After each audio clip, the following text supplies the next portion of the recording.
मला मला इथे येऊन सगळ्या माझ्या जुन्या आठवणी ताज्या झालेल्या आहेत.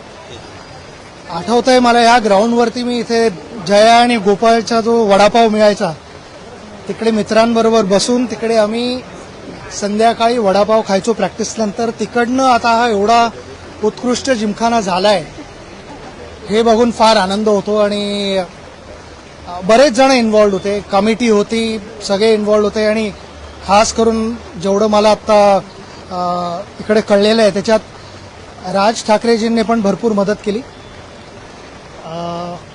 नुसतं परमिशन घ्यायला नाही पण I think he was also involved in designing आणि सगळ्या छोट्या छोट्या गोष्टी. सर्वात आनंद काय होतोय की आपले महान क्रिकेटपटू जे नुसते शिवाजी पार्क जिमखान्याला नाही खेळले पण मुंबईलाही खेळले आणि भारताचंही नाव मोठं केलं, त्यांच्या आठवणी आहात क्लबमध्ये.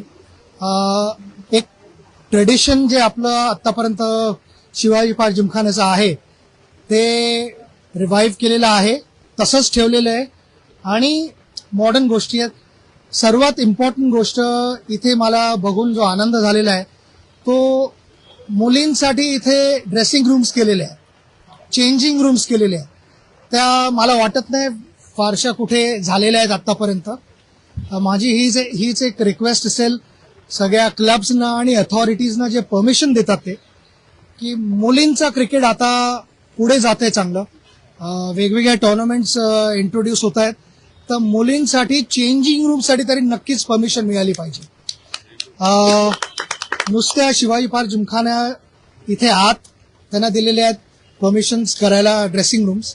पण माझी अशी इच्छा आहे की मुंबईतच नाही पण भारतात सगळीकडे त्यांच्यासाठी चेंजिंग रूम्स असायला पाहिजेत आणि त्यासाठी परमिशन जी आहे ती तात्काळ द्यावी अशी माझी रिक्वेस्ट आहे.